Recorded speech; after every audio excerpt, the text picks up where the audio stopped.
listening to Rattle and Pedal, divergent thoughts on marketing and growing professional services firms. Your hosts are Jason Malicki and Jeff McKay. So, Jeff, before we start today's episode, I want to apologize to all of our listeners in a very sincere and heartfelt way. You want to know why? Because you definitely owe them one for the things you say. That's quite possible.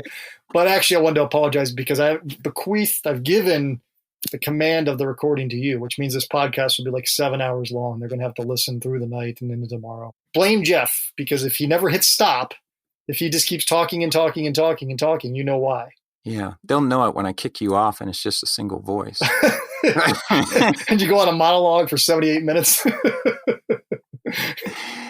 Who knows? I might open up the phone lines. What is this, WKRP? All right. So today, in our ongoing series on growth, after having a couple of really great guests talking about different facets of growth, today we're going back to the well, kind of back to the core, I guess, which is how do you sell more of your existing services or products to new customers, which I guess I would argue, or new clients, is isn't that the whole purpose of marketing in most organizations? Like, isn't that what marketing's number one task is to do? But I think that's the subject of today. So how do you want to break that apart? Where do you want to start? You nailed it once again.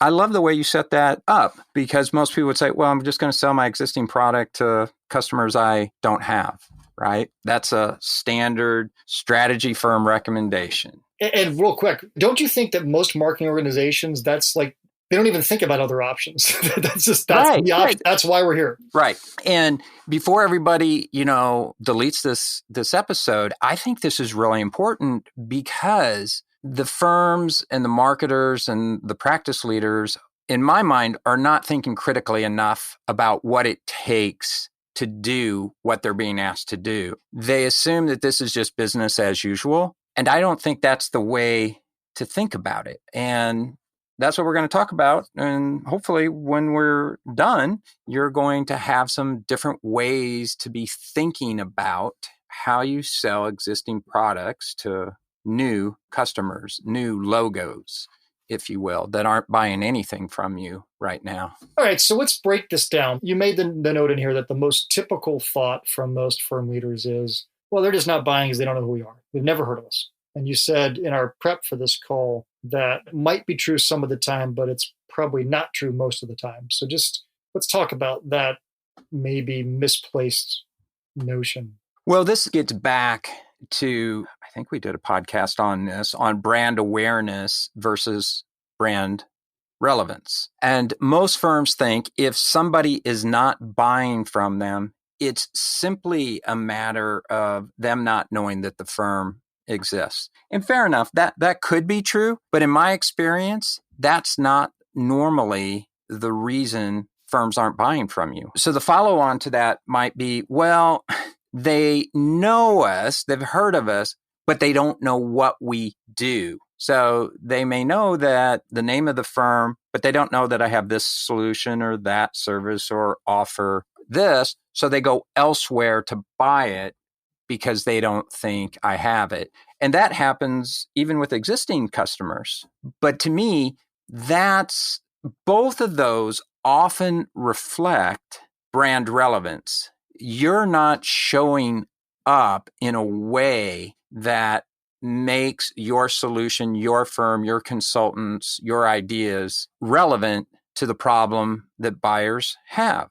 The other reason people aren't buying from you is that they actually do know your firm. They are familiar with your solutions, but they are consciously choosing not to buy from you. And that's hard for people to hear, but it makes perfect sense for a particular customer to not buy from your firm if you have very tightly, strategically focused the value proposition in a way that meets the needs of an ideal client.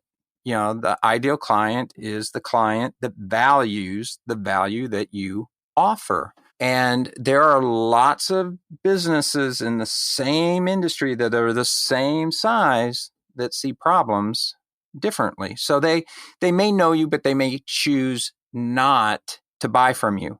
Now, how you drive growth based on that understanding of the market is going to be very different. Okay, so let me try to understand what you said there. There's a couple of dimensions for what would be blocking growth, right? It would be growth with new customers.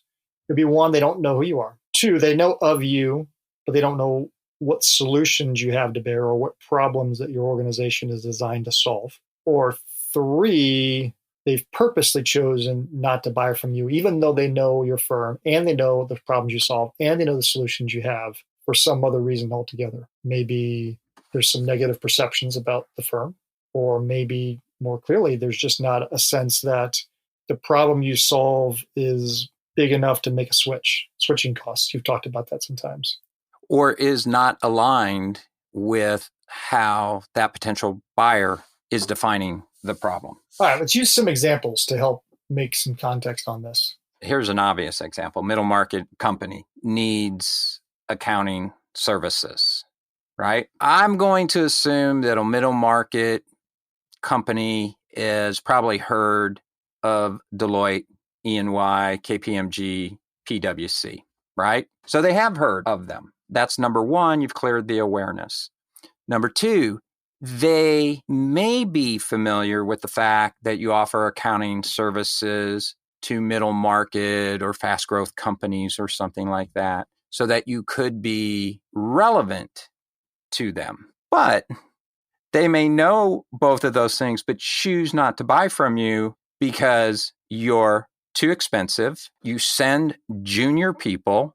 You are arrogant and condescending because they're small, right? And you're the big global firm, or they just don't see themselves ever wanting to deal with a big behemoth. They want to deal with somebody locally, right?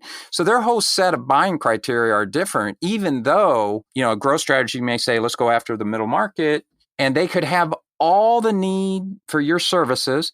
They could afford to pay for them, but they choose not to do it. I mean, to me, that's just a relatively straightforward example. And you could apply that to strategy firms or IT firms or whatever. All right, let's flip the tables now. So let's say we talked about really large firms that have really high brand awareness, right? So anybody in business probably knows EY, they probably know Deloitte. But there's hundreds of thousands of firms that provide similar solutions or whatever that people haven't heard of. So how does that growth strategy look different between one or the other? So in that case, they've heard of you. They may be open to your solutions, but they need to understand how they're going to be relevant to the issues they may have.